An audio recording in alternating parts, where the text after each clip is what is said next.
Muy buenas tardes. Buenas Buenas tardes, doctor. Buenas tardes, profe. ¿Cómo les ha ido? Doctor, buenas tardes. Buenas tardes. Excelentemente bien. ¿Juiciosos o tratando? Muy Buenas juiciosos, muy tardes, juiciosos. Algo se descontrola ahí. Buenas noches, doctor. Buenas noches, doctor. ¿Cómo van? ¿Juiciosos? Mis queridísimos amigos, el doctor Wilson Caballero se encuentra haciendo una audiencia preliminar, no ha culminado, va a tratar de terminarla, vamos a ir avanzando nosotros en el tema para ver si logramos la conexión con él ahora. Buenas noches, doctor. Hola, Juan, ¿cómo vas? Bien, doctor. Entonces, mis queridísimos amigos, ¿en qué habíamos quedado? Íbamos a darle apertura a audiencia preparatoria, ¿cierto? Ya habíamos dicho que íbamos a mirar algún tema. ¿Han revisado ustedes el aula?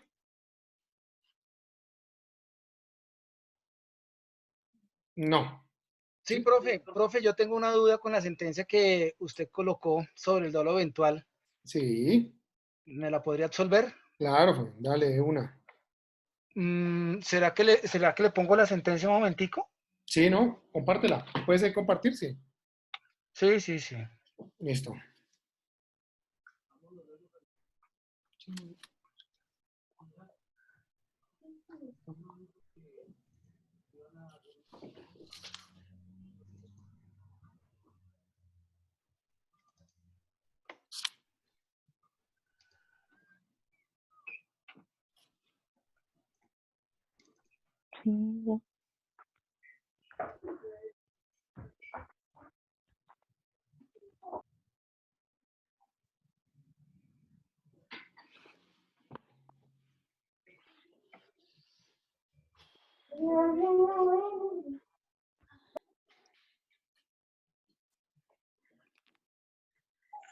Aquí último, profe. Sí. Aquí ya cuando empiezan ellos a concretar cuál es el dolo eventual y la culpa con representación. Sí. Y hacen una aclaración con relación al tema de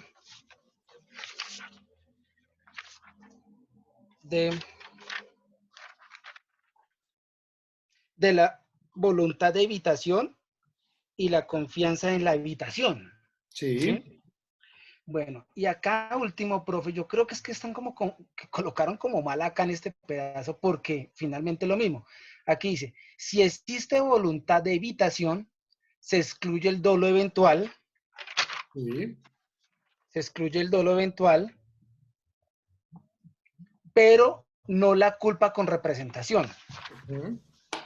Y después dice, si existe confianza en la evitación, que es la racional, dice, se reafirma la culpa con representación. O sea que está diciendo lo mismo que lo de la voluntad de evitación. Mire, Sí. culpa con representación y aquí no la culpa con representación, es la mismo. Y se excluye el dolo eventual. Y aquí dice, se excluye el dolo eventual. O sea que sería que se equivocaron ahí, profe. No, O mira, si es verdad no. lo que dice ahí, yo creo que no entendí. Tranquilo, no la quites, por favor. Listo. Mira, aquí hay un punto, ¿no? El primer punto es voluntad en la habitación. ¿Qué entendemos por una voluntad en la habitación? Que yo realizo las maniobras buscando evitarla, evitar el resultado. Pero independientemente de que el resultado se dé, yo traté hasta donde más pude de evitar el resultado. Volvemos, acuérdense del ejemplo que habíamos traído de el callejón peatonal donde viene el vehículo sin frenos. Que el tipo hace toda la cuestión necesaria, grita por la ventana, dice voy sin frenos, pita como un loco y finalmente se consuma el hecho. Listo. Pero otra cosa es muy diferente, por ejemplo, en el estadio que existe la confianza en la habitación. Y vámonos para el relato que traíamos ayer del Ferrari que falló en la caja. Y que podemos decir, bueno, le bloqueó el sistema de frenado, inclusive la dirección. Vamos a ponerle en ese hipotético caso Si yo voy rápido en un Ferrari, 100 kilómetros por hora, que en un carro de esos no es velocidad.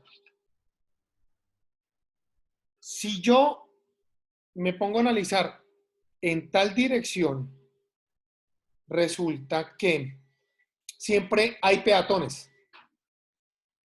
Yo estoy mirando, voy cruzando en el vehículo, veo que ya voy llegando a la calle, no hay peatones, pero sin embargo digo, voy a 100 kilómetros por hora en unos discos hiperventilados que trae el vehículo, con unos calipers así de grandes que trae ese vehículo para el frenado, cada llanta así de grande y cada disco una cosa gigante.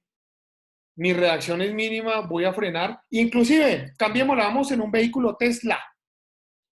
El vehículo Tesla, o vámonos, y hoy en día hay vehículos Mazda, y no me acuerdo qué otra marca tiene, que frenan cuando tienen obstáculo. El mío es muy viejito, simplemente me avisa cuando hay un obstáculo. Pero hay vehículos que frenan. Por ejemplo, el Mazda, la camioneta, la CX-9 creo que es. Yo voy confiadísimo en que por más que se me atraviese una persona a esa velocidad del vehículo, me ayuda inclusive a frenar. Y si eso falla, muchachos, y se consuma el resultado, ¿en qué estamos? En que mi confianza, que era confiadamente dirigida a evitar la consumación del hecho, finalmente se fue de para atrás porque simple y llanamente se consumó el hecho. Entonces, Fabián, son dos criterios. Uno que yo trato y otro que estoy confiado en que no va a pasar. ¿Qué diferencia con el dolo? El dolo es, me importa un carajo si va a pasar. Me importa un carajo. Ahí no hay que ir confianza, no, es que me importa un carajo. Y el importarle un carajo es bien si pasa, bien si no pasa. Y eso es lo que es librado al azar. ¿Sí entendiste, Fabián, o muy enredado? Pues, profe, no, yo sí he entendido lo que dice en la sentencia. Lo que pasa es que vuelvo acá a lo que dicen estos últimos reglones.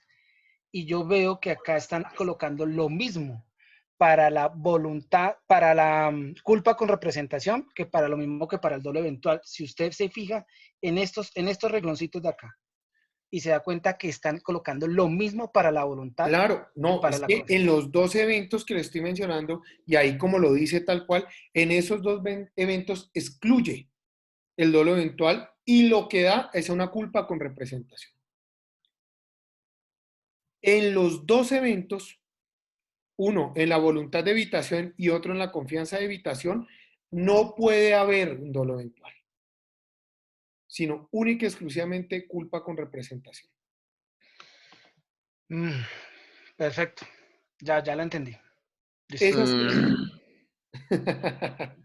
en los dos eventos, no hay más. Simple y llanamente, si opera cualquiera de esas dos figuras, en sede de culpabilidad, uno llega y analiza. O sea, uno tiene que mirar desde la conducta. Listo, esta conducta se ejerce así, típica. Y aquí sí vamos a tener un resorte bien importante porque en sede de tipicidad, como tenemos dos normas que chocan, es donde uno tiene que analizar hasta dónde llegó esa conducta y analizar todas esas situaciones anteriores y concomitantes para determinar, hey, ¿existe culpa o no existe? ¿Cómo vieron la sentencia ustedes, muchachos? ¿Alguien más la leyó? No, Fabián, usted es el duro, el único juicioso. ¿Nadie leyó la sentencia? Profe, ¿la retiro ya? Sí, por favor, gracias. Listo.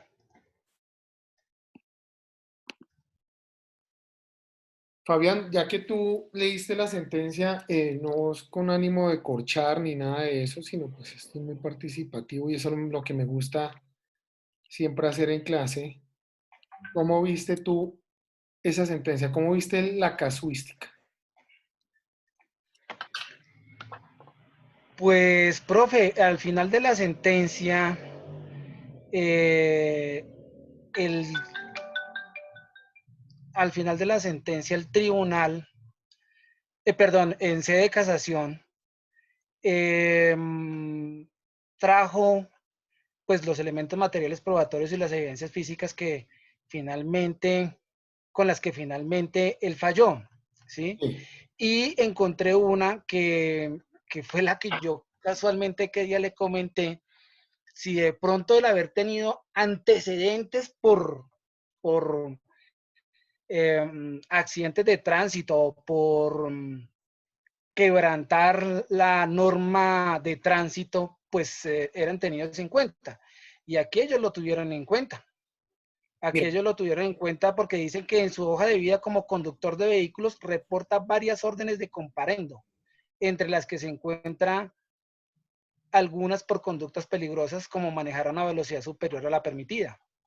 También tuvieron en cuenta que como el señor era un piloto comercial, revisaron el programa académico de él en la escuela de formación y vieron de que el señor había visto una materia que se llamaba Programa de Prevención de Alcohol y Drogas.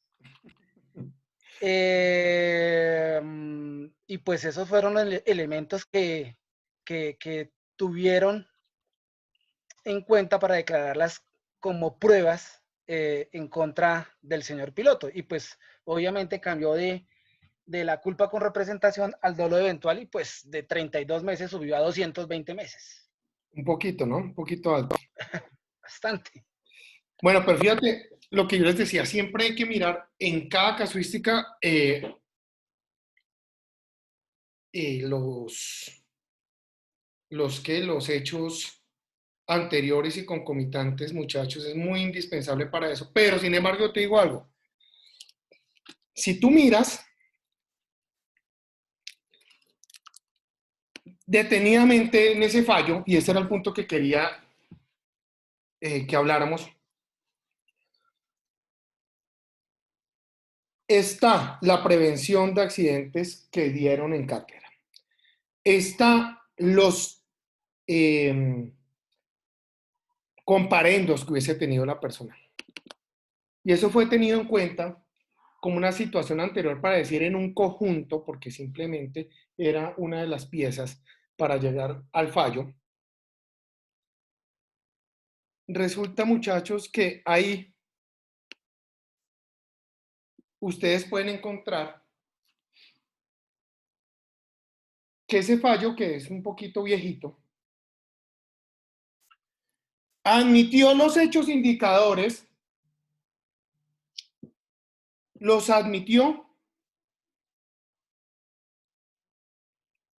y les dio el valor probatorio como casi al rango de un hecho jurídicamente relevante. Hoy en día ya no podemos hacer eso. Hoy en día ya la cosa es diferente y creo que el doctor Henry les habló bien de hechos jurídicamente relevantes según lo que ustedes mismos manifestaron, ¿no? Javier, aquí, bueno, dame un segundo. No, justo.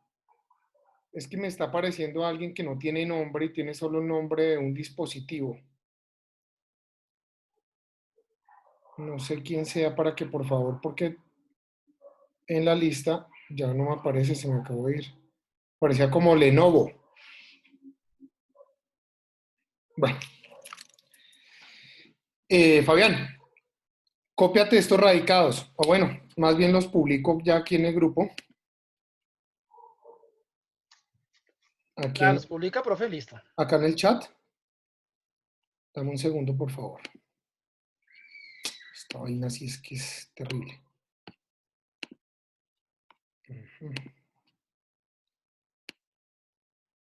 A ver. Dame un segundito. Listo, acá están los fallos.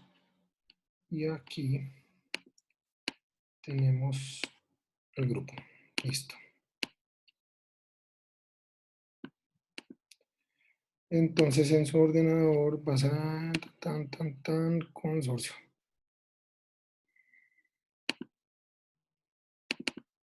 Jurisprudencias. Entonces, muchachos, indispensable. Hechos jurídicamente relevantes. Pero fíjense cómo la Corte fue cambiando la tendencia. Acuérdense que con anterioridad podíamos decir que una persona podría ser condenada única y exclusivamente con hechos indicadores. Y ya pues se le ha puesto un tajo fuerte al tema, y lo que está diciendo ahora es, por el contrario, que existe una prohibición de buscar una condena única y exclusivamente con hechos indicadores, sino que se exige, ahí ya llegó la primera, se exige la comisión por parte o la relación de los hechos jurídicamente relevantes. Y eso va desde el escrito de acusación. Entonces, ¿cuál es la consecuencia jurídica, muchachos, de una indebida notificación? De una indebida notificación, no, sino una indebida, bueno, sí, una indebida notificación de cargos en la audiencia de formulación de acusación, porque no se pudo establecer bien un hecho jurídicamente relevante desde el escrito de acusación, o inclusive desde la formación de imputación. ¿Qué se les ocurre cuál es la consecuencia? ¿Qué pasa si en un escenario judicial pasa eso? Si hay un solo hecho jurídicamente relevante, si no hay ni un solo hecho jurídicamente relevante, sino solo hechos indicadores, ¿cuál es la consecuencia de eso? ¿Qué opinan ustedes?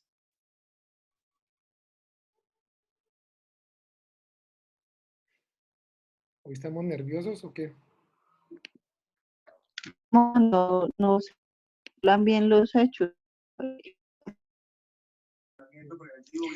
Doctor, que si no hay, Tuviera Se está escuchando muy bien claro. a un orden, pues eso.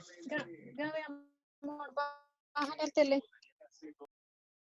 Se está cortando el internet.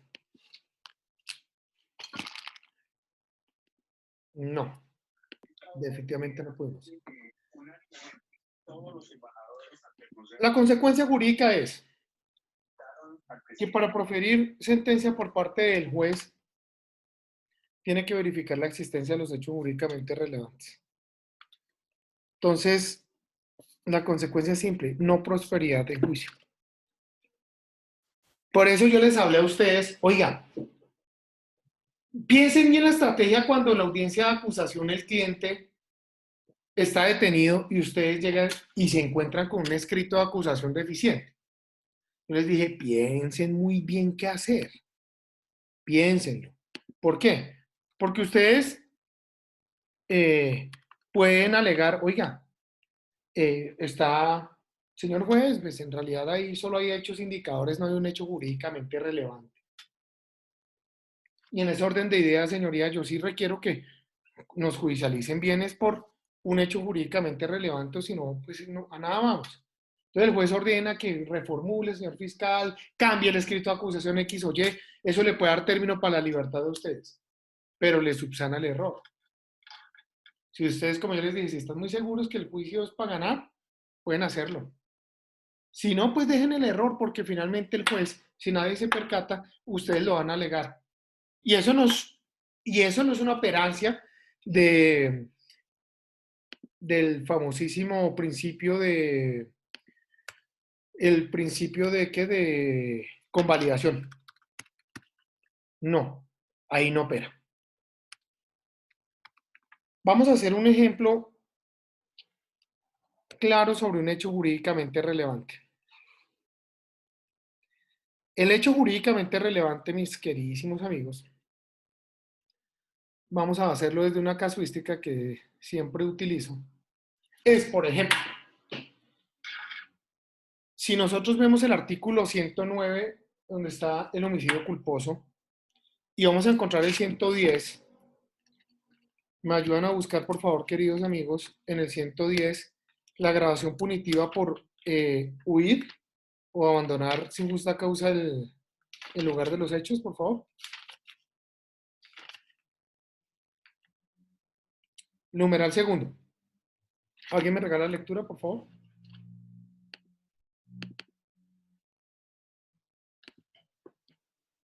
Artículo 110.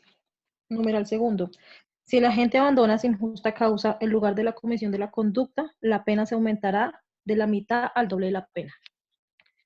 Perfecto. Abandona sin justa causa. ¿Sí se oye? Entonces, vamos a hacer lo siguiente.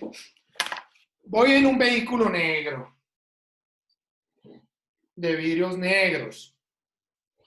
Voy conduciendo a toda miércoles, muchachos queridos. Y resulta que va una señora pasando por la cebra y yo la atropello. La señora fallece en el lugar de los hechos y yo me doy a la vida. Ustedes pueden ver que se configura ese tipo penal, que es el homicidio culposo agravado por el numeral segundo del 110. Listo. ¿Qué tenemos en la escena? En la escena tenemos que en el momento del impacto mi placa del vehículo se desprendió. Como se desprendió la placa del vehículo, pues simplemente las autoridades ya sabían de quién era el vehículo. Identifican mi vehículo y me llegan con una orden de captura y me capturan. Listo. ¿Cómo califican ustedes eso? ¿Qué creen que puedo operar ahí?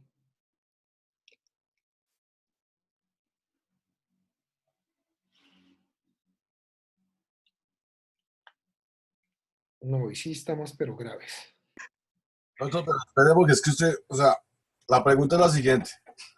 ¿Usted cómo la policía judicial puso la placa del vehículo, el fiscal impartió una orden de captura contra una persona y si no fue él, o sea, por la sola placa del vehículo? Eso es que no tiene que hacerme una pregunta sino responder. Ahí no puede existir nada porque lo único que hay es un hecho indicador de que el vehículo es mío.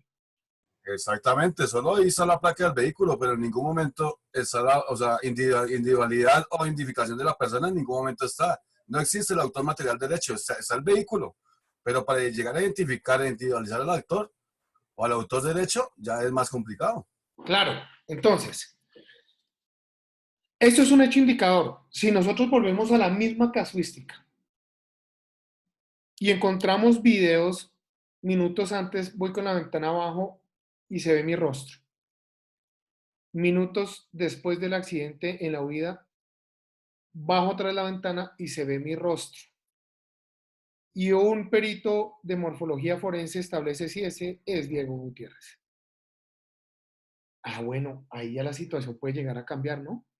Eso ya vendría siendo un hecho jurídicamente relevante.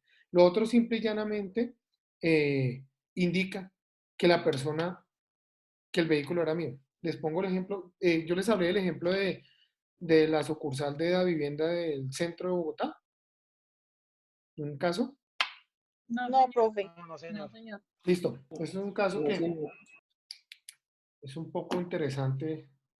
Se robaron cerca de 600 millones de pesos. La plata fue destinada a 24 cuentas, creo que fue.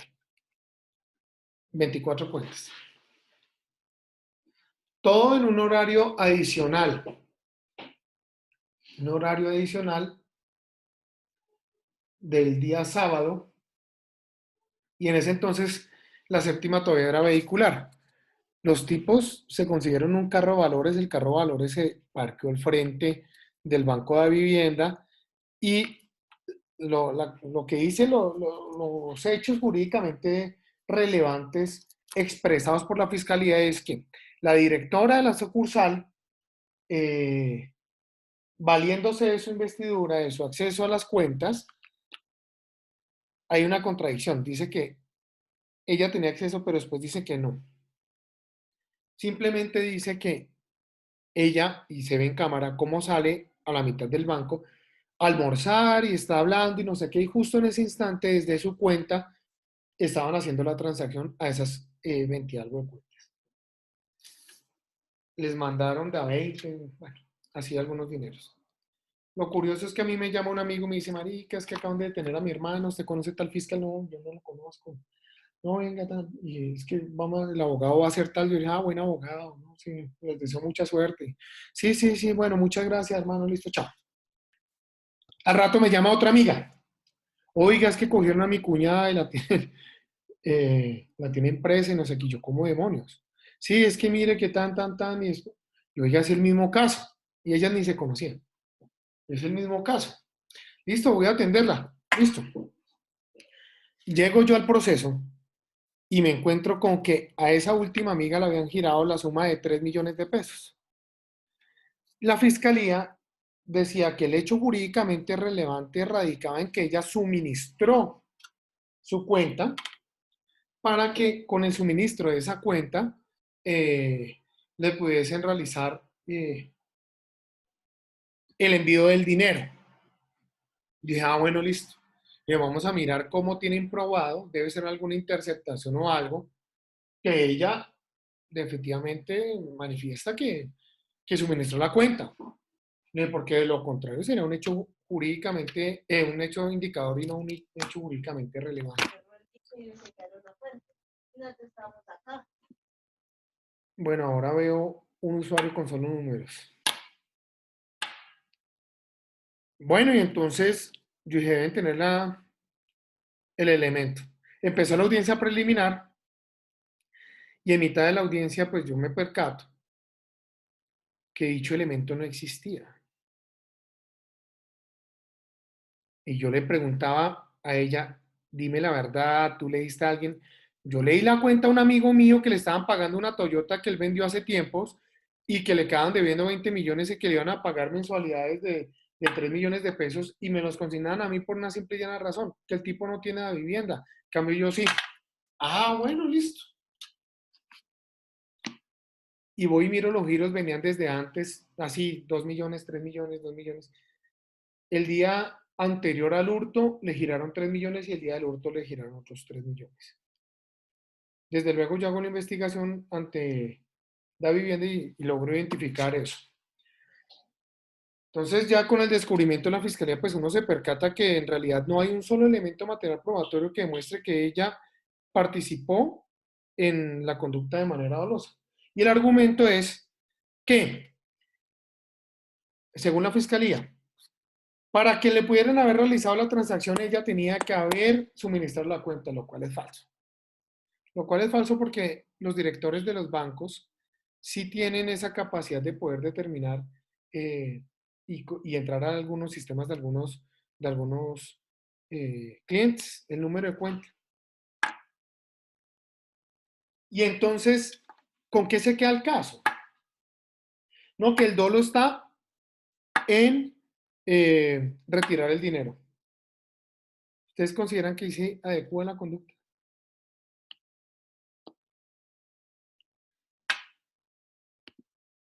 Muchachos, tengo ganas de desconectarme. Hoy nadie está hablando. Doctor, buenas noches. ¿Cómo está? Doctor, buenas noches. A ver, yo no considero que se pueda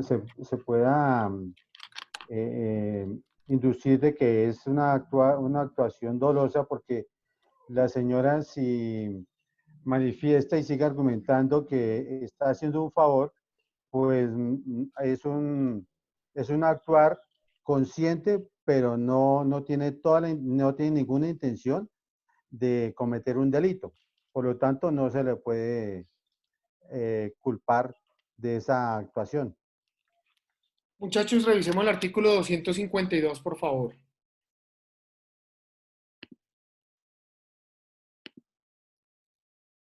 ¿El procedimiento? No, Código Penal. Ok. ¿Dos qué, doctor, por favor? 252. Artículo 252. Aprovechamiento de error ajeno o caso fortuito. ¿Ese, Doc? Sí. El que se apropie de bien que pertenezca a otro y en cuya posesión hubiere entrado por error ajeno o caso fortuito, incurrirá en prisión de 1 a 3 años, hoy 16 meses a 54 meses. La pena será de No, prisión de... déjalo ahí. Simplemente es para los ingredientes objetivos y subjetivos. Bueno, entonces uno llega y dice, listo. ¿Fue un error? ¿Existió un aprovechamiento de error ajeno? Pues quién sabe. ¿Quién sabe por qué? Pónganle cuidado. De las 20 y algo de cuentas, a casi todas les mandaban 20 millones de pesos, 30 millones de pesos. Y a la única que le mandaron 3 millones de pesos fue a mi cliente. uno se pone a pensar, bueno, ¿será que le faltó un cero? Entonces yo le dije, venga, su amigo, el que le pidió prestar la cuenta, así sé más, déjeme mirar un tema. Déjeme mirar el historial y hacemos la petición a vivienda. Sí, efectivamente.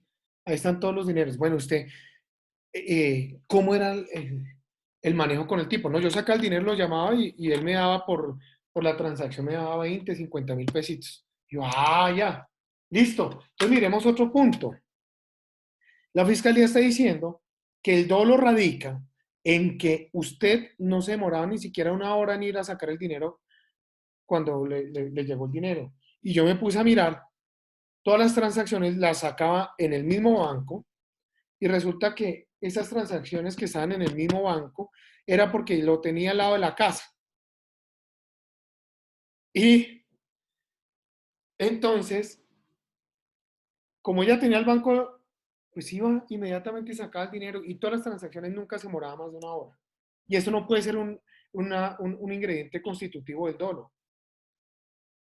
Resulta que me salen con la prueba reina, manifestando que el dolo se veía, se reflejaba en el entendido que... Con la cara loco, con la pegada. Que tengo la cara roja, me... Claro, la cara roja porque le están pegando, pero bueno. Resulta que se me fue la paloma ahora. La prueba reina, profe. La prueba reina. Gracias, Fiscalía. Resulta que la prueba reina era, y me dice, además el representante de víctimas, yo le dije, hermano, si quieres suspendamos la audiencia, yo bajo al cajero y saco los 3 millones y yo les devuelvo el dinero, pero créame que esta niña no actuó con ningún dolo. No, hermano, ¿sabe qué? Muy sencillo, y es un gran tratadista el hombre, y un catedrático de una muy buena universidad y todo. Me dice, es que la actitud con la que ella llegó a retirar el dinero deja mucho que desear. Y así lo expuso en la audiencia cuando estaban solicitando medidas de aseguramiento. Y yo le dije, en plena audiencia, cuando estaba en mi alegato, la volteé a mirar y le dije, Carol, usted entró a la audiencia, usted entró al banco con un cuchillo entre los dientes y una escopeta en la espalda. Y pues ella me dice, no, ¿cómo así? Y ella me dice, y yo le digo, pues, es que es precisamente lo que está señalando el señor el representante de víctimas, que usted tuvo una actitud sospechosa al momento de retirar un banco. Dígame, ¿cómo demonios es una actitud sospechosa al momento de ir a retirar 3 cagados millones de pesos en un banco? Y corre entre al lado el elemento material probatorio y está la fotografía del momento exacto cuando sacó el dinero. Y resulta que no era mi cliente. El minuto exacto no era mi cliente. Las pelotas se equivocaron y tomaron la cámara de al lado, no del cajero que correspondía, y no tomaron a mi cliente. Entonces, fíjense cómo construyen una inferencia razonable de autoridad de participación a punta de prueba indiciaria, lo cual sirve para unas audiencias preliminares de medida de aseguramiento, que inclusive en esta, de las 20 y algo personas, la única que quedó libre fue mi cliente. Pero finalmente en juicio eso no se sustenta, por eso toca que estudien muy bien los hechos jurídicamente relevantes. Por eso es muy importante mirar el caso a futuro o qué es lo que más conviene. Muchachos, llegó la hora del 3:55. Por favor, ¿alguien me puede llegar a regalar esa hermosa lectura? Por antes de continuar, una preguntita, por favor. Por ahí escucho alguna voz. Sí. Terrible. Carlitos, ¿qué hubo, hermano? ¿Qué más, doctor? ¿Cómo está? Que escuché muy lejos. Antes de continuar. Sí. Aquí es el caso que si en mi cuenta bancaria aparece X Ay, bueno, plata. sí, Carlitos, no, qué pena. Ya sé para dónde va. Discúlpeme. Sí. Les quiero traer una anécdota. Frente a ese 252, el aprovechamiento de error ajeno. Yo salgo de la Fiscalía General de la Nación y la semana siguiente estaba como el culito del niño Dios, limpio. No tenía un centavo. Y estoy tirado en la sala cuando ¡pring! una consignación de unos milloncitos y yo, "Birr". Bueno, yo le dije, cuando le estaba contando a mi cliente, a Carol, le dije, usted se demoró mucho. Yo me demoré 15 minutos después de que me llegó ese mensaje y salí corriendo a retirar el dinero. Y retiré el dinero. Yo dije, si llega a aparecer el dueño, pues hermano, me toca devolverlo. Pero me toca mamarle el gallo un ratico mientras espero los otros 8 días para poder tener el dinero. ¿Qué quiere decir ello? Tengan cuidado, si le consiguen una plata que no es de ustedes a la cuenta, no se vayan a mamar la plata. Porque están aprovechando de un error ajeno. Ojo con eso. Oiga, pero es que entonces, ¿cuánto tiempo? Mire lo que le pasó a un amigo mío. La fiscalía, él es fiscal, la fiscalía le pagó 3 veces la prima. 3 veces la prima. Si el tipo apenas vio ese reguero de plata y dijo, ¿qué es?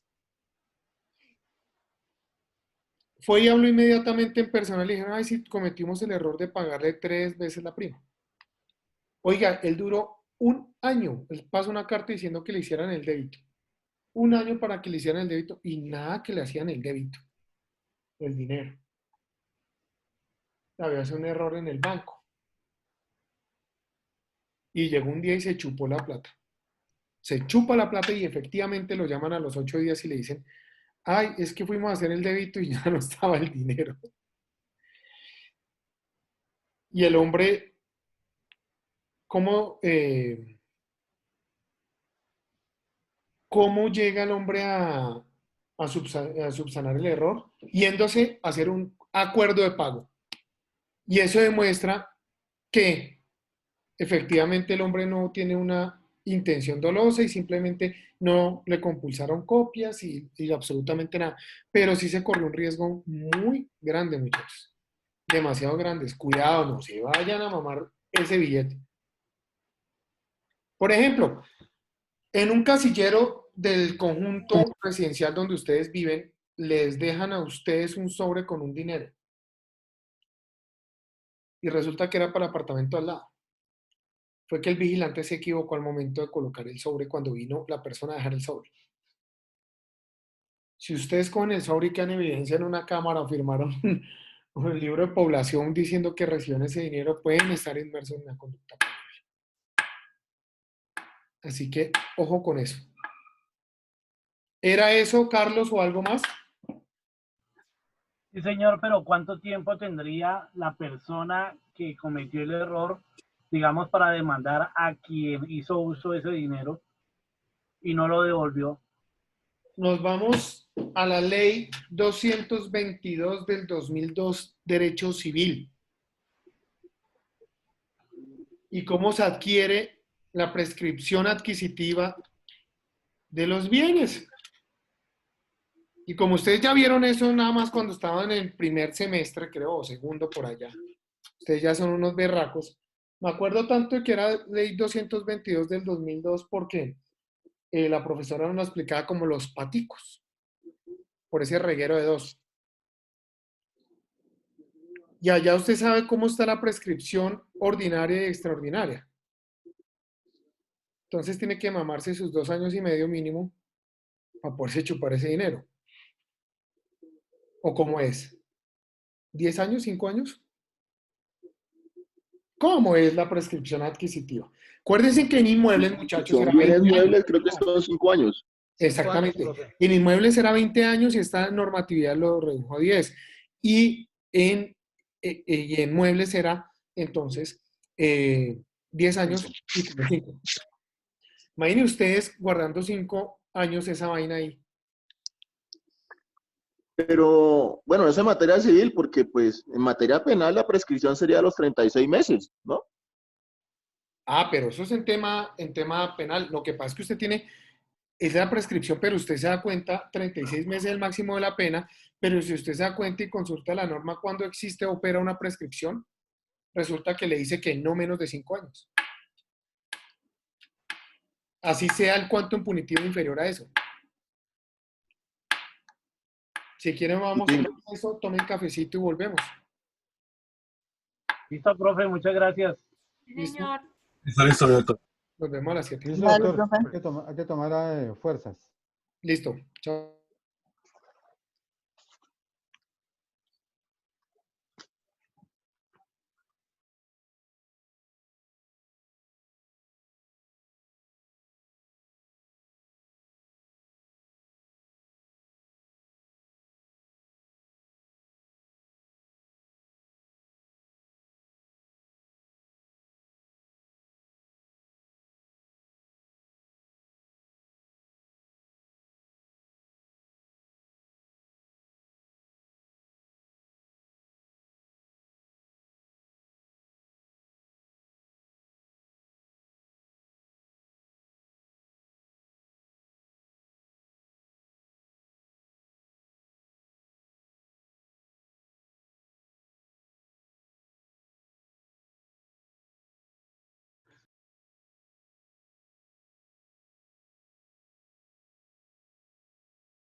Hola, muchachos.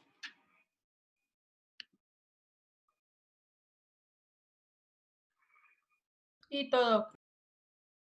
Firmes y dignos. Listo, profe. Listo, profe. ¿Luisito está?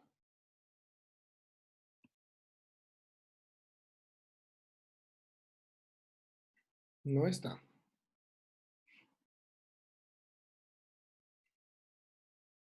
Bueno, para que le comenten a Luis que el tema de prescripción está en el artículo 83 del Código Penal y allá se establece que nunca será inferior a 5 años y ni excederá de 20 años. Bueno, entonces dijimos que ya nos íbamos a audiencia preparatoria. ¿Alguien me regala el 355, por favor? Artículo 355. Instalación de la audiencia preparatoria. El juez declarará abierta la audiencia con la presencia del fiscal, el defensor, el acusado, el Ministerio Público y la representación de las víctimas si la hubiere. Para la validez de esta audiencia será indispensable la presencia del juez, fiscal y defensor. Perfecto. Fíjense, entonces ahí ya se instala la audiencia. Esta es una audiencia donde la persona podrá aceptar cargos, como lo vamos a ver en el artículo siguiente. Es una audiencia, bueno, la mayoría, lo que pasa es que la gente dice, venga, es la audiencia más importante del sistema procesal penal, porque aquí se van a demarcar los derroteros para la audiencia de juicio oral. ¿Cómo va a ser ese juicio oral? ¿Hasta dónde vamos a llegar? 356, por favor. 356. Desarrollo de la audiencia preparatoria. En desarrollo de la audiencia, el juez dispondrá, primero, que las partes manifiesten sus observaciones pertinentes al procedimiento de descubrimiento de elementos probatorios, en especial si el efectuado fuere de la sede de la audiencia de formulación de acusación ha quedado completo. Si no lo estuviere, el juez lo rechazará. Segundo. Para la ley, vamos punto a punto. Muchas gracias. Esa manifestación sobre, venga, ¿qué vamos a hacer? ¿Cómo fue el descubrimiento? ¿Qué van a demostrar del descubrimiento? Y aquí es algo bien interesante. Acuérdense cómo en la audiencia anterior estábamos señalando que la Fiscalía General de la Nación sí tiene conocimiento que la defensa cuenta con un elemento material probatorio.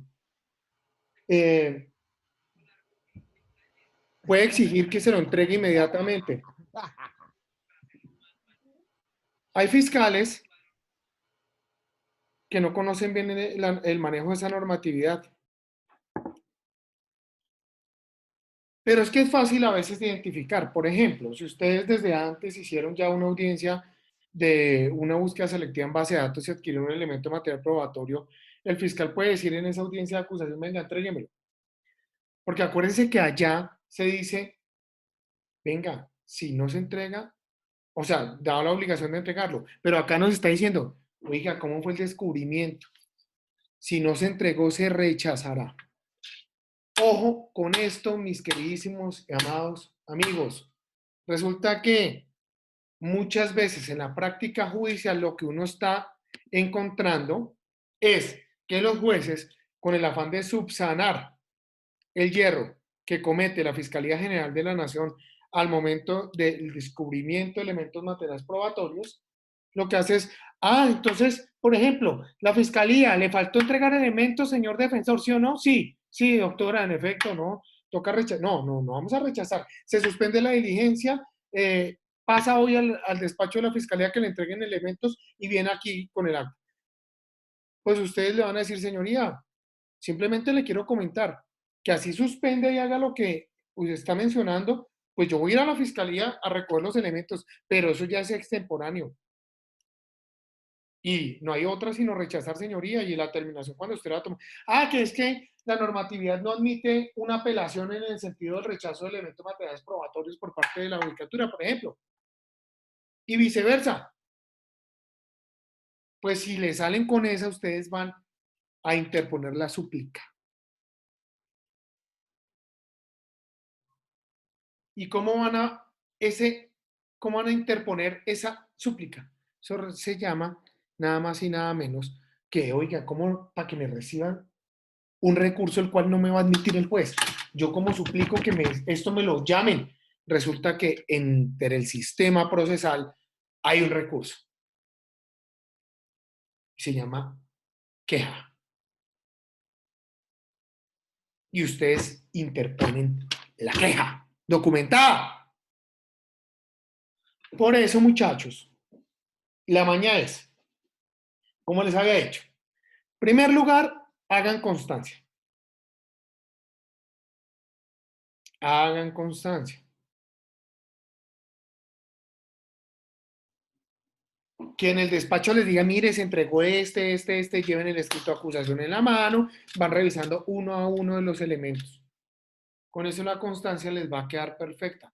En esos voluminosos procesos que le entregan a ustedes 10 gigas de descubrimiento, exijan la constancia. No, qué pena, yo tengo acá todo el tiempo que usted requiera, pero hagamos la constancia. Y lo mismo para las personas que trabajan en la fiscalía.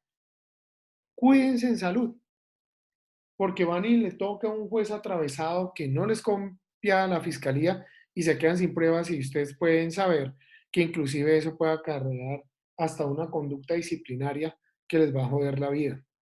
Solo he visto una juez que sin embargo suspendió, pero era porque de cara a que supuestamente había habido una abogada en nombre y representación de mi cliente. Y entonces yo dije, no, es que nunca lo he representado ninguna abogada, siempre fue un abogado. Entonces la judicatura llegó y dijo, sí, yo también tengo acá que fue un abogado. Y dijo, suspendamos porque entonces la fiscal, al parecer le entregó fue los elementos a esa supuesta abogada que fue con la otra abogada de la otra procesada. Pero es que ya no tenía por qué que ir por eso porque no era nunca la abogada. Sencillo. Listo. Entonces suspendamos y aclaramos eso, reciba los elementos, señor abogado. Claro, doctora, yo los recibo con el mayor de los gustos, pero yo me percato que efectivamente fue una abogada la que recibió esos elementos, la cual nunca fue representante de mi cliente. Señoría, aquí sí toca que operemos con un rechazo y eso lo vamos a ver. Y yo ya dejé sentado eso, porque si no después le salen con el temita de la convalidación, que la convalidación existe para todos los estamentos donde la defensa nunca pelea, entonces le convalida porque es que usted fue el que dejó que esto pasara. Como si los operadores judiciales no estuviesen obligados a acatar la ley y la jurisprudencia. Estamos en un sistema en el cual, por ejemplo, muchachos, la doctrina pasó a un segundo escenario. El juez único y exclusivamente come del cuento y eso sí existe una jurisprudencia que tenga una similitud con su caso. Volvámonos más dogmáticos que procesalistas. Pues bien, se va a solicitar el rechazo. Hacemos el acta. Si no nos van a entregar elementos, dejen constancia. Si el fiscal es de los que, no, o el asistente que usted le va a radicar el memorial diciendo, mire, me le presenté hoy y usted no me quiso entregar y no le quiere recibir, váyase para coordinación. Si en la coordinación no le reciben, váyase a la subdirección seccional que le reciban. Ah, que allá no, reciban por el sistema Orfeo, no me lo quiere recibir nadie. Si no me lo reciben, entonces se van ustedes con un correo certificado. Y el correo certificado, mis queridos amigos, ahí sí ya quedan fritos, porque simple y llanamente ustedes van a decir, mire, vine dentro de los 3 días y demás, o siguientes, dependiendo el caso, y ustedes ya pueden solucionar la casuística. Y ya pueden dejar ese proceso sin absolutamente nada de validez probatoria. Siguiente punto, por favor.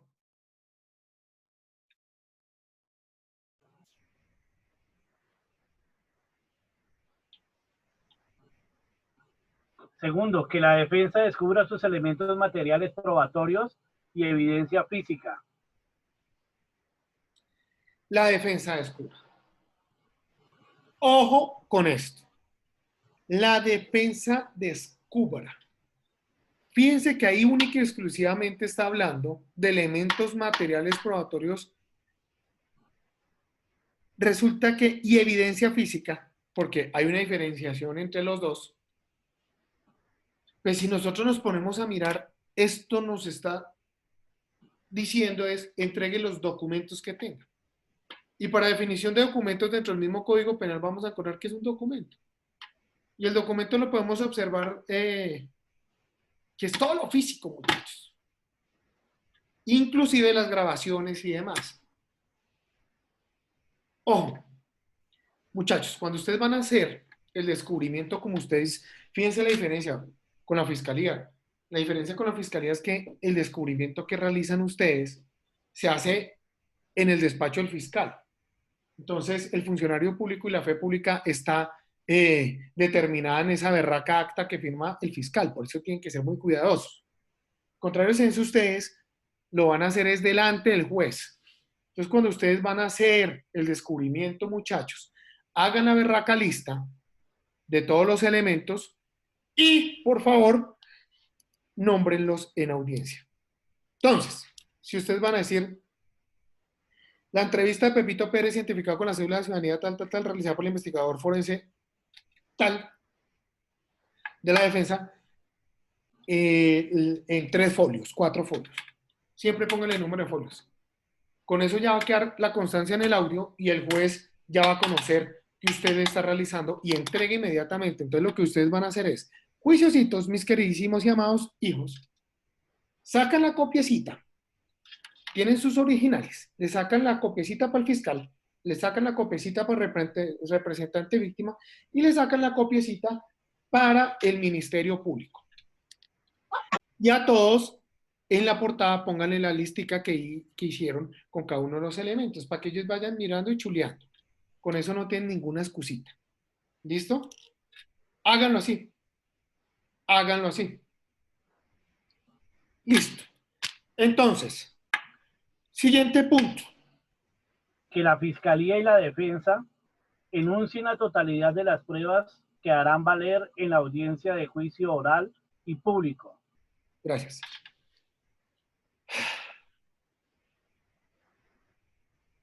Esto me pone a mí a pensar mucho. Me pasó hace poco en una audiencia. Yo decía, es que no, la gente no lee, o yo no sé los abogados qué le pasa. Resulta que la defensa, es que somos como 9 abogados en ese caso. Todos empezaron a denunciar cuando el descubrimiento, y descubro, dicen, y descubro el testimonio de tal persona. Pues cuando decían que descubro el testimonio, yo me imaginaba que era una entrevista realizada por un investigador. No, es el testimonio que ellos quieren hacer valer en el juicio. Entonces ellos me decían, es que a mí una vez me pasó que yo no lo denuncié y que entonces me rechazaron la prueba. No, es que no sea tan bruto. Tan bruto. Lo que pasa es que ustedes al momento que cuando el juez diga, a ver, la defensa haga el descubrimiento, ustedes dicen, señoría, acorde al numeral 3 del Código de Procedimiento Penal, el artículo 356, señoría,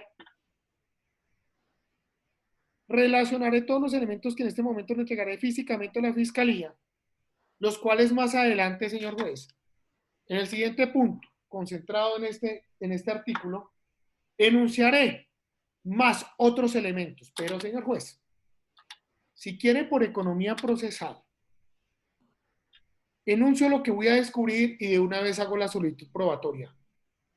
Y de una vez hago mi petición. ¿Cuál es el problema, muchachos? El problema es que el artículo siguiente dice que la Fiscalía y luego la defensa.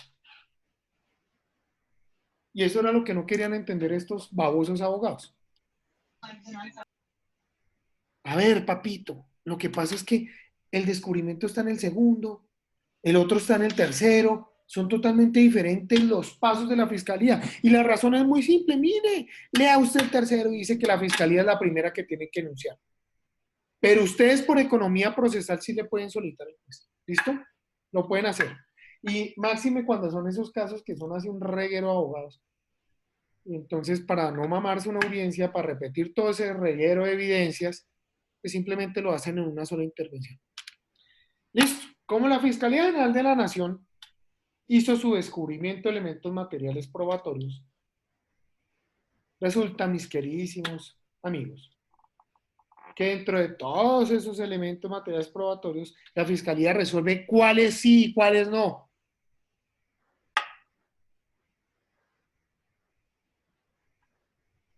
Y viene un punto muy crucial.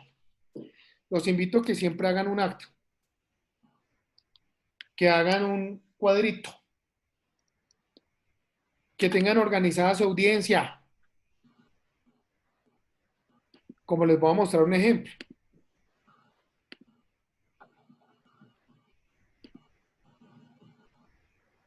Aquí, esto es un proceso de un delito sexual en el cual nosotros ponemos siempre medios probatorios que harán valer en juicio oral y público. En primer punto ponemos las estipulaciones probatorias. Ese es el numeral que sigue en el cuarto. Pero ¿por qué lo ponemos en este formato nosotros de primero?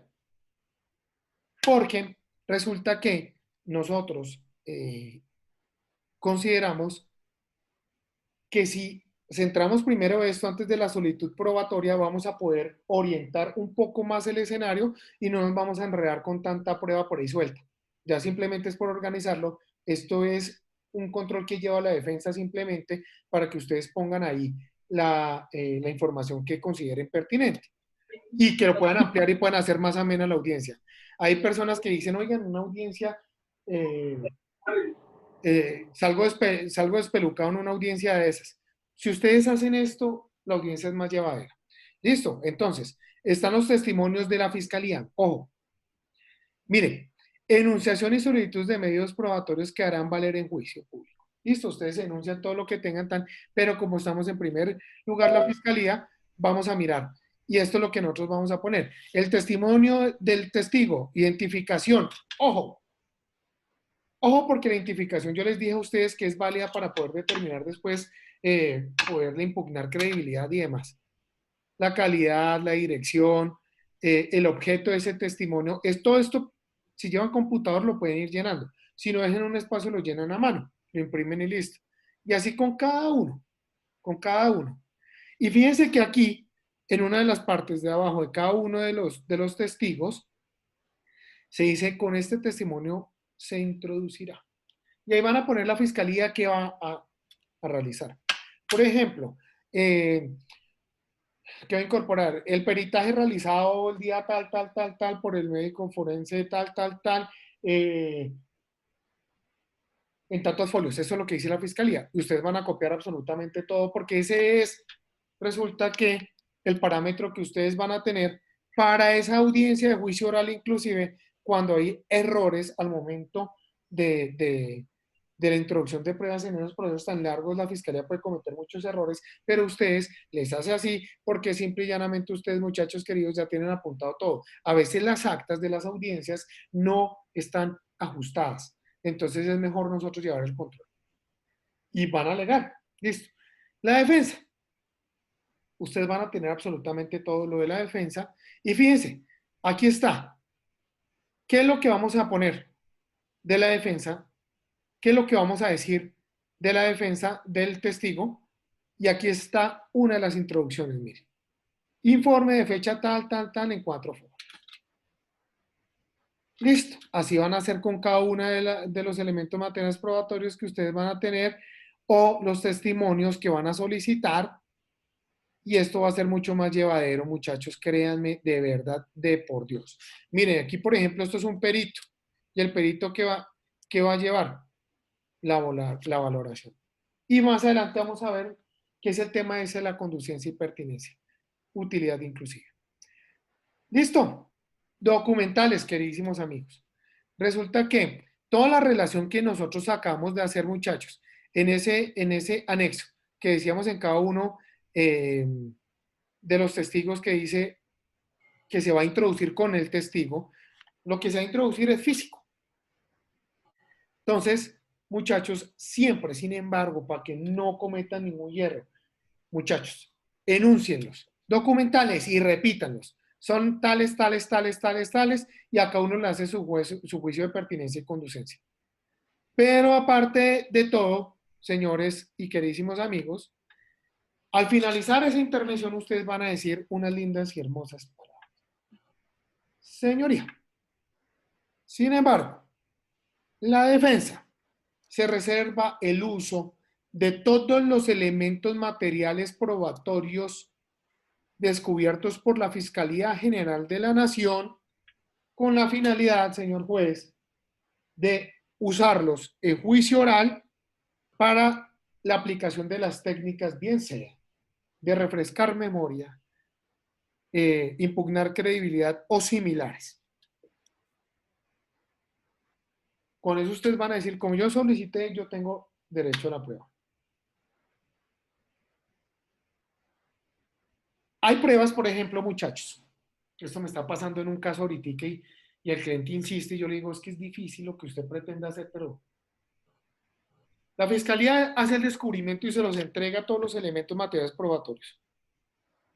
Y llegó a juicio.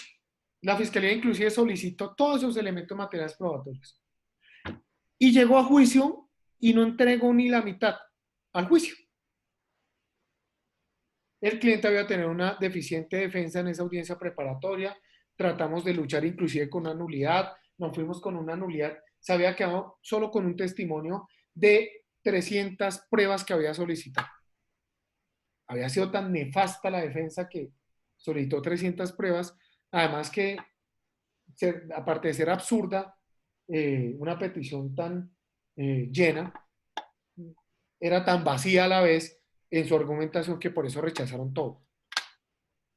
Entonces nos tocó proponer una nulidad y en la nulidad la Honorable Corte Suprema de Justicia, en un caso un aforado, resolvió que en efecto nos daba la credibilidad para practicar algunos elementos y nos concedió 4. Como yo dije al cliente, es que esa cantidad de basura que usted iba a traer, nada tenía vocación de éxito. Logramos lo que necesitamos. La cosa de los waffles. Waffles para todos, Luisa. Sí. Sí, reparto porque entonces... Sí. Yo ahorita le mando la dirección para que mande. ¡Qué hambre! ¿Ah? Entonces, se salvó.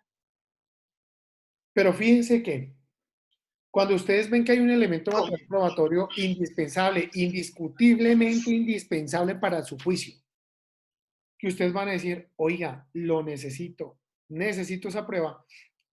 Muchachos, ustedes tienen que mirar la fórmula para que el juez lo entienda y entienda que, si bien es cierto es una prueba de la fiscalía pueda que renuncie a esa prueba y ustedes quedan mamando, como Armando. Entonces, esto pasa también inclusive con testimonios. Hay un testigo clave de los hechos. La fiscalía lo solicita. Y ese testigo resulta que les va a ayudar es a la defensa. Y llega la fiscalía, lo solicitó en su audiencia preparatoria. Ustedes dicen, ese contrainterrogatorio hasta la niez. Mejor dicho, feliz. Me gano el caso.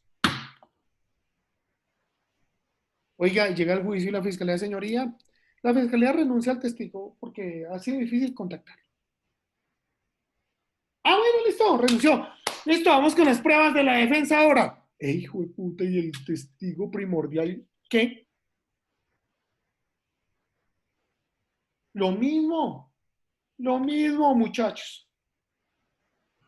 Si ese testigo es el que va a introducir un elemento material probatorio y está por el lado de la fiscalía, oigan, ¿en qué vamos a quedar?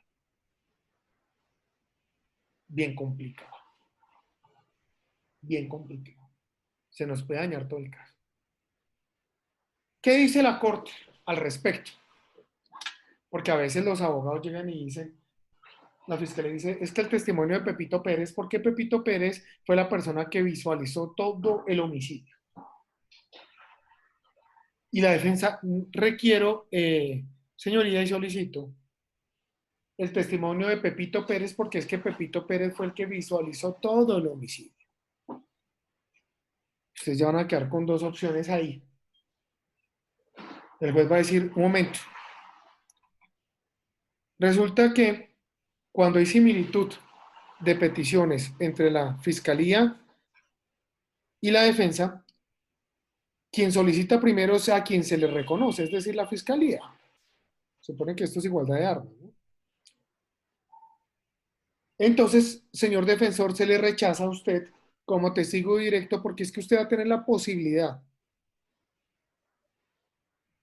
de hacer un contra. Usted lo va a tener, tiene el contra. Lo que tenemos que hacer es depurar este juicio. Entonces, para que no les pase esa perrada, ustedes lo que van a hacer es un parámetro diferenciador. Y como les acabo de mostrar, una guía que ustedes van a llevar al juicio sobre cada testigo, entonces lo que ustedes van a poner es, la fiscalía dijo de este testigo en su juicio de pertinencia y conducencia, que lo solicitaba por algunos parámetros en especial. Muchachos, ustedes habilidosamente van a decir, marica, y me le meto y me le sumo un poquito más. Sumémosle. Entonces van a tener, después que va pasando un camión y esto suena horrible.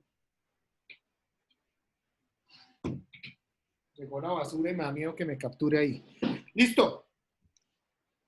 Entonces ustedes lo que van a hacer es un parámetro diferenciador. Van a mirar algo que tenga una relación con lo que va a decir la fiscalía para que ustedes puedan adentrarse un poquito más, pero resáltenle al señor juez, oiga, pero como parámetro diferenciador, es que además yo también sí requiero que nos hable de esto y esto. No solo de cómo vio el homicidio, sino cómo estaba su estado, cuántos años tiene, por ejemplo, si es un oficial, cuántos años tiene en el servicio, que nos señala además cuántas personas pudo observar, métanle pendejadas como es, que eso es lo que hace que sea diferente. Ahora bien, hay otra circunstancia que es bien indispensable, que es, por ejemplo, cuando ustedes les dicen, oiga, ustedes llevan dos testigos. Yo ya les había dicho a ustedes, ojo, uno tiene que mirar cuál de los dos testigos sirve, porque si es el que se va a ir a mirar a juicio, pues ese no le sirve a un carajo. ¿Sí? ¿Cuál de los dos testigos es el que sirve, queridos? Además, porque es que la jurisprudencia es clara en decir que no se admiten testimonios repetitivos.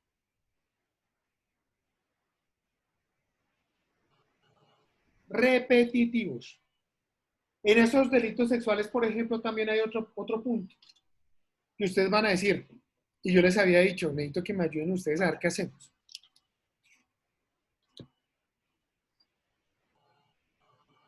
Víctima,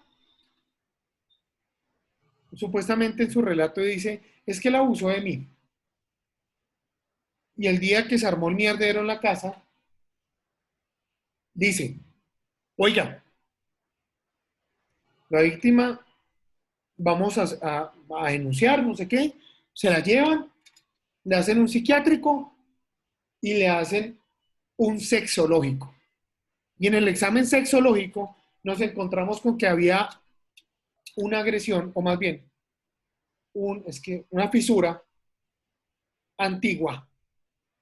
Es decir, que la niña de 13 años ya había tenido relaciones sexuales con anterioridad, pero no tenía una fisura reciente. Y listo. El caso es del 2006. Al viejito lo capturan 11 años después. Y no porque no supieran dónde vivía, no porque no, sino que era urgente la captura. Era indispensable capturar al señor. Oiga, si sabían dónde vivía 11 años, que nos ha trasteado, de hecho lo capturaron en la puerta de la casa, pues es un ilógico. Nos vamos a mirar y 11 años después le vuelven a tomar una entrevista a la niña. Es decir, ya tenía 24 años. Y dice, a raíz de eso le cogí miedo y asco a los hombres. Miedo y asco a los hombres. Ok, miedo y asco a los hombres. Oye, me pongo a indagar y tiene 2 hijos. Uno de 4 y otro de 2 años. ¿Cómo impugno credibilidad de ese testigo en juicio? ¿Qué me aconsejan ustedes, ilustres doctores, que ya son unos versados en el derecho procesal penal? ¿Qué me recomiendan? ¿Alguna idea? Los papás de los hijos. ¿Cómo? Me traigo los papás de los hijos. Se lo trae obligatorio. Listo, si el tipo se muestra renuente para venir, entonces lo que nosotros vamos a hacer es ordenar la conducencia. ¿Y qué le pregunta al tipo? Venga, ¿cómo hacía el amor con la vieja o cómo? ¿Qué le va a preguntar usted para demostrar que no le tenía miedo a los hombres? Mejor dicho, ¿cuál es el análisis que usted le haría? Pues yo le preguntaría que cómo se conocieron, que hace cuánto, en qué sitios, cuánto duraron viviendo juntos, cómo era la relación de pareja, si hubo violencia intrafamiliar o no. Si los actos fueron consentidos o no. Pues no creo que alguien vaya a decir que la violó. Conviven.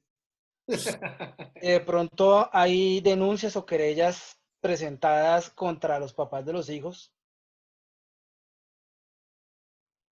Todo eso tiene una gran validez. Doctor, pero dime.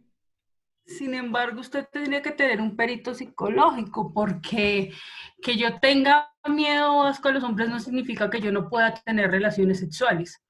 Hay bastantes mujeres que han tenido violaciones, hay mujeres que les destruyeron la vagina y siguen teniendo relaciones sexuales. Claro. Entonces, a usted se le cae ese argumento si su merced no lleva un perito, porque que el esposo o el papá de los niños le digan que sí, que ella dio consentimiento para tener el acto sexual, no significa nada. Y lo que la fiscalía le podría atacar a usted es que está revictimizando a la víctima. Ese es el punto. Doctor. Por ahí escucho a alguien. ¿Néstor? ¿Qué hubo, papá? Néstor Perea. Pero es que está generalizando, doctor. Debería decir a algunos. ¿Cómo así? Si dice que le tiene miedo y asco a los hombres, se supone que en ese momento, cuando ella está firmando eso, no tiene excepción. Claro. Pero si de lo contrario se casa y tiene hijos, debería decir a algunos, ¿no cree? Sí, miren, Angie, resulta que de cara al punto de revictimización, ese es un punto muy difícil de decantar y normalmente ese tipo de pruebas lo que va a hacer es tratar de buscar que la judicatura niegue la prueba en virtud de una revictimización.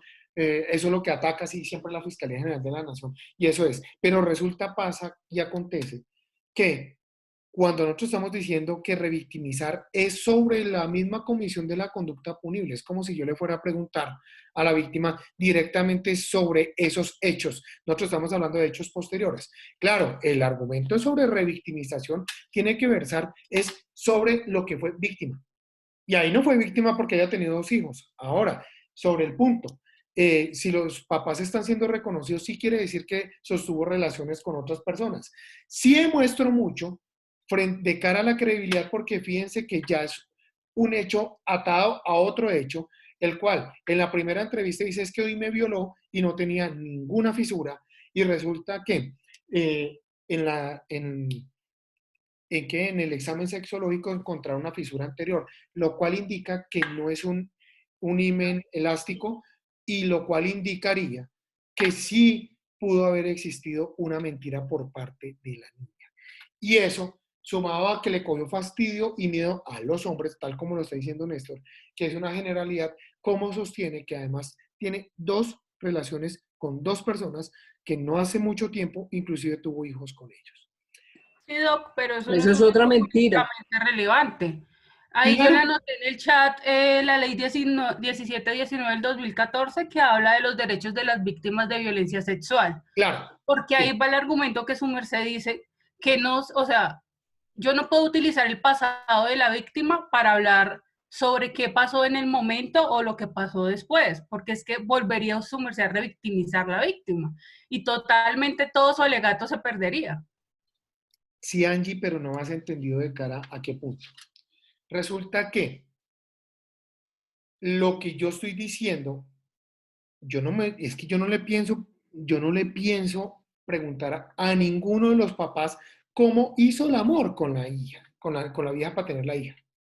Ese no es el punto. El punto es que yo tengo que demostrar en juicio que efectivamente sí existen unas relaciones posteriores. E inclusive, la única pregunta que yo le podría hacer en contra de ella es, bueno, ¿cómo es que te llamas? Tan, tan, tan. Sí, repíteme tu nombre, tan, tan, tan. Listo, perfecto. Además que ya es una mayor de edad, entonces ya no tenemos tanto protocolo. Lo que yo podría hacer es, venga, miremos un punto.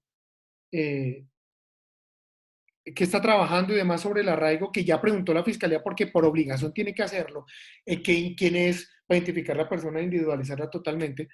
Y ahí yo le podría preguntar, ¿usted tiene hijos? ¿Sí o no? Sí, sí tengo hijos.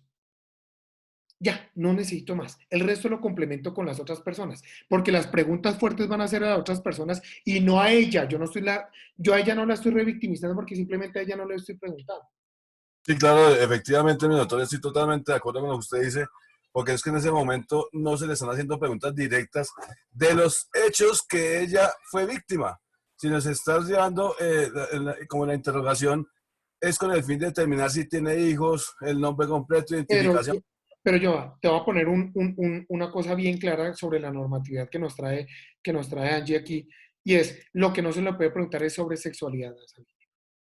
Sí, claro, efectivamente, doctor, porque es que nosotros también hacemos entrevistas a víctimas de violación sexual, a víctimas de derecho internacional humanitario, y efectivamente nosotros tratamos de no revictimizarla como haciéndole preguntas de los hechos anteriores, siempre y cuando pues la persona consienta en el momento para realizar esa entrevista. Claro, entonces, fíjense que yo lo único que necesito demostrar, inclusive, yo puedo hacer la introducción del registro civil de nacimiento de los menores con el papá. El tipo va a decir, uy, pues ¿esto qué es? Pues usted lo exhibe, simplemente lo protocoliza y usted va a decir, bueno, señoría, con este testigo voy a introducir. Pero las preguntas fuertes se le pueden hacer es al papá y eso no es revictimizar la víctima. Porque Doctor, una pregunta y un aporte. Doctor, su merced menciona que la niña pues fue entrevistada en su momento cuando presuntamente fue abusada, ¿no? Sí, y que la vuelven a entrevistar 11 años después. Sí. Entonces ahí lo que se puede llegar a hacer es un concepto técnico de refutación por parte de un psicólogo forense, donde se contraste la versión que ella dio hace 11 años, la versión que está dando hoy en día, y si la persona que la entrevistó hoy en día hizo un buen trabajo de entrevista, ahí tuvo que haber indagado sobre toda esa parte de su historia de vida sexual, sus hijos y demás. Entonces desde ahí es donde se puede atacar la credibilidad de ese testigo. Mira, te voy a dar otro tipcito para que lo tengas bien presente. Acuérdate que lo primero que nosotros tenemos que determinar, y si nosotros vemos bien sobre la 17 y 19, nosotros vamos a mirar quiénes son los habilitados para realizar una entrevista forense. Y en primer lugar se le daba la atribución al CTI de la Fiscalía General de la Nación con los psicólogos. Entonces, miren la categoría, psicología forense. ¿Sí? Psicología forense. Entonces, ¿qué es lo que tienen que hacer ustedes como defensa? Traerse un psicólogo forense para que haga un peritaje y eso se determina como un contrainforme para que pueda determinar y encontrar por ejemplo, en el protocolo SATAC tenemos unos pasos que van muy definidos. En ese protocolo SATAC, ese psicólogo que ustedes llevan como particular que analice todo el protocolo para mirar los procedimientos si fueron ajustados a el manual. Sí, estamos encontrando que el protocolo SATAC inclusive ya va a quedar archivado porque tiene muchas falencias, pero es donde ustedes tienen que mirar. Pero fíjense, la segunda no es una entrevista forense, sino le hicieron un psiquiatra. Y resulta que en la psiquiatría forense lo que determina ya es la salud mental de la persona y ahí es donde ustedes van a llegar a determinar y poder determinar de efectivamente si la persona tiene algunos vicios en su relato, sí o no, porque ya más profundizada la entrevista, si quedaron unas secuelas o no. Como por ejemplo, en ese ítem, importantísimo, en ese ítem, le cogí fastidio a los hombres y le tengo miedo a los hombres. ¿Cómo un psiquiatra forense, cuando le dan esa información y va a abordar lo que tú dices de Anita, frente al punto de que tiene hijos, ese psiquiatra forense tiene que terminar, venga, un momentico, ¿cómo está la salud mental de esta mujer que está diciendo que odia a los hombres, pero ha tenido dos? Claro, hay quienes van a llegar a determinar, oiga, démosle la vuelta a esto y lo que va a decir, que ella quedó tan afectada que ya su sexualidad se volvió como un vicio. Ojo, porque es que la prueba puede llegar inclusive a joderlos más. Pero lo que ustedes tienen que hacer entonces llevar es un psiquiatra forense también. Para cada una de las pruebas, ¿sí? Lleven los dos. Lleven los dos. Ahora, tengo un caso que me consultaron hoy, me acabaron de traer la carpeta. Después de 9 años, la víctima denuncia que 2 horas antes de cumplir los 14 años, estaba en una fiesta de celebración por su cumpleaños y que un familiar abusó de ella, pero no con acceso, sino solo actos. Después de 9 años. Fíjense y analicen este caso. 9 años. La fiesta. Se le pregunta y dice en la denuncia, en la entrevista forense, dice, lo que pasa es que ese día mi papá me hizo fiesta. Ah, le hizo fiesta. Sí, por los 14. Ah, ok. Y vamos a mirar, y esa fecha da un martes. Primer punto. No eran ni vacaciones ni nada. Un martes. Ojo con eso. Una fiesta un martes. Listo. Luego se logra establecer que el papá no estaba en Colombia el martes que ella dijo.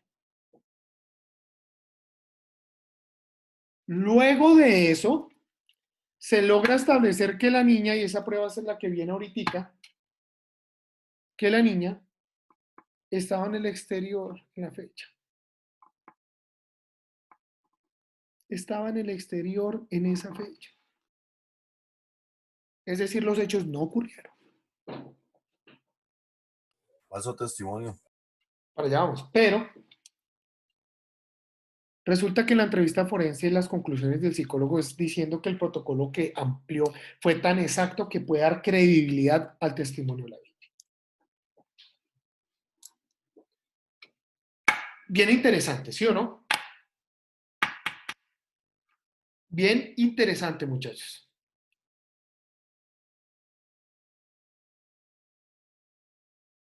Resulta que la salud mental sí viene siendo un componente bien indispensable. Y sobre la salud mental se puede desprender algo bien interesante, bien importante, que viene siendo el tema de la credibilidad en el relato. Muchachos, la Fiscalía General de la Nación, en juicio oral, no trajo al perito, no trajo al psicólogo que le realizó la entrevista forense, no lo trajo. Ojo. Solo llevó a la niña y la niña en su relato fue 10 veces más convincente.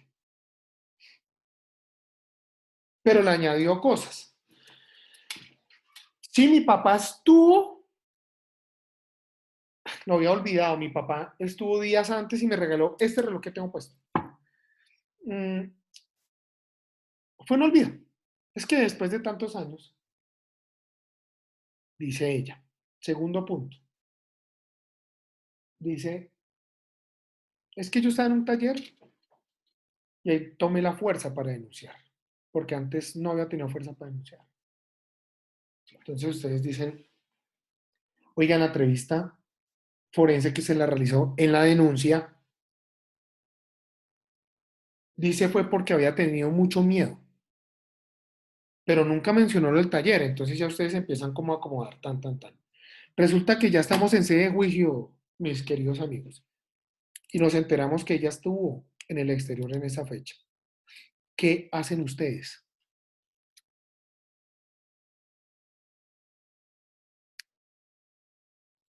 Aportar todos los documentos que consten que ella estaba fuera del país a través de Migración Colombia. Pero ¿cómo lo introduce esto a juicio? ¿No son esas pruebas sobrevivientes, profe? Prueba sobreviniente. ¿Y cómo se haría? ¿Cómo obtengo yo el documento de Migración Colombia? La solicitud.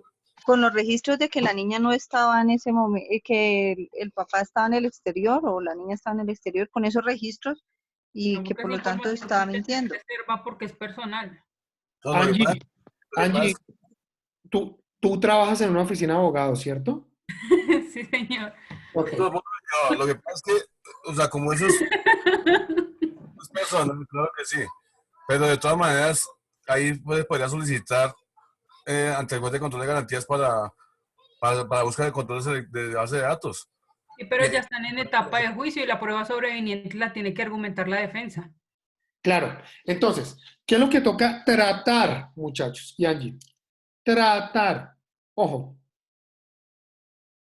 Importante, queridísimos amigos, importante. Tratemos. Por lo menos tratar. Ay, pues madre, les iba a compartir algo y no deja esta porquería. Como que sí, ya. Sí está llegando. Tratar, independientemente que ya estemos en juicio oral, tratar de argumentar la prueba sobreviniente. Es algo bien difícil, ¿cierto? Y la prueba sobreviniente vamos a tener que advertirla, obviamente, es en el juzgado de conocimiento. ¿Y qué tenemos que decirle al juez de control de garantías? Pues que no tenemos otro mecanismo. Lo trascendental que es. Que no hay otra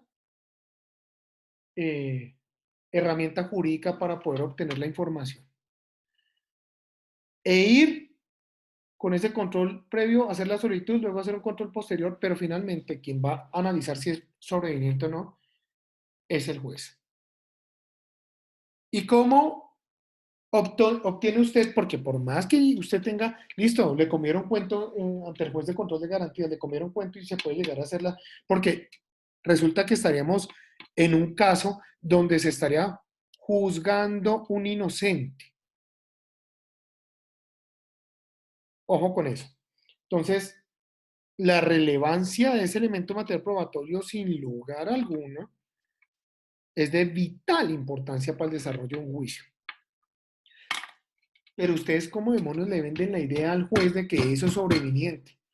Es más, si usted es de la familia, si su cliente es de la familia de la víctima, ¿cómo iba a saber eso 9 años atrás?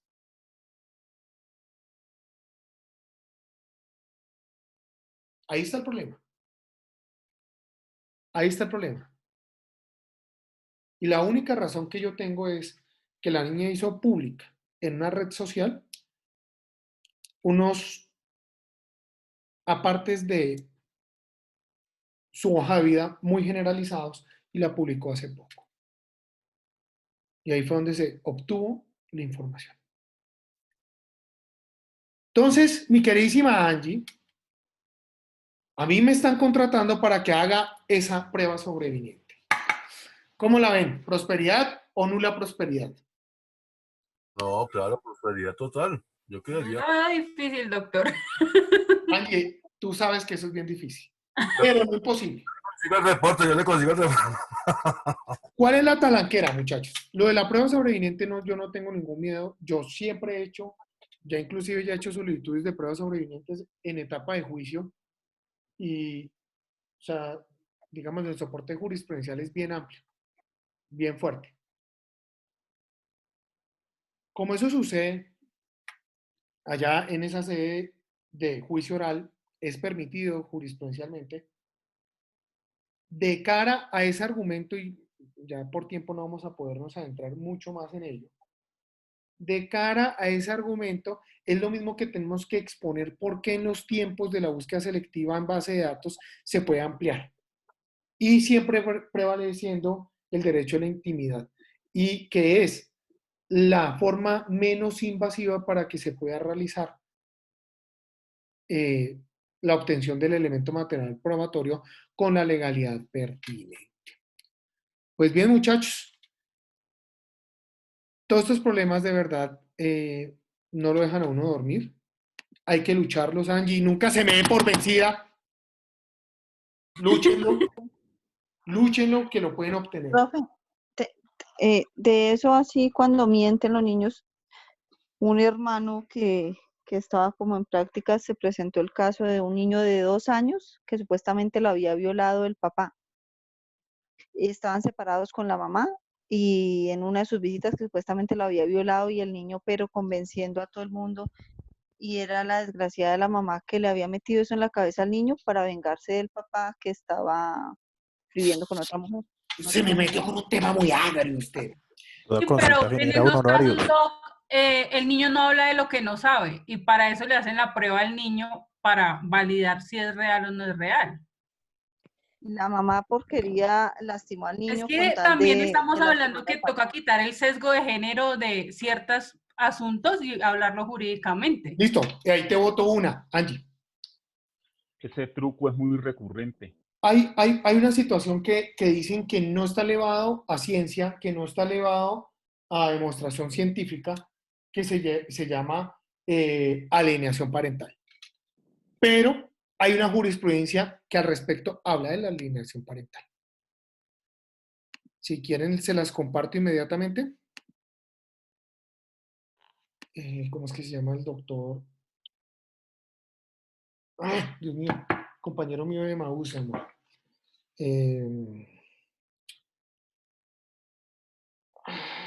Dios mío, se me olvidó. Bueno, déjenme buscarla porque la tengo. Alineación.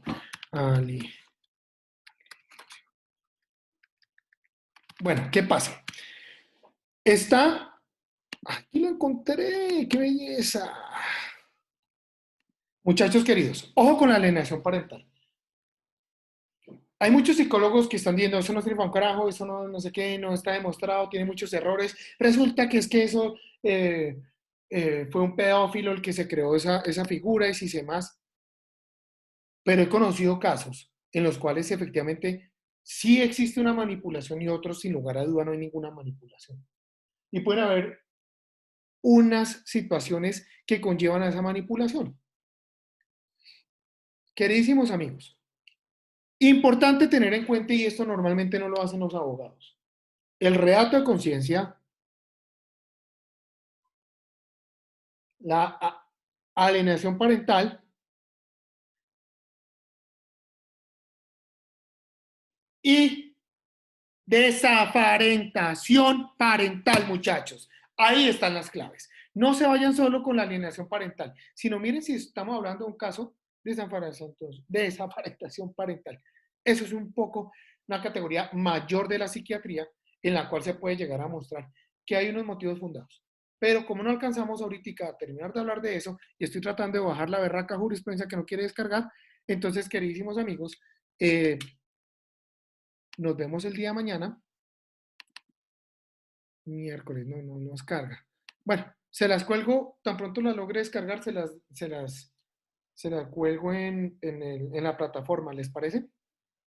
Eso nos regala el Sí, doctor, gracias. ¿De la TES 311 del 2017? Sí, la de Gustavo Malo. Alejandro Linares.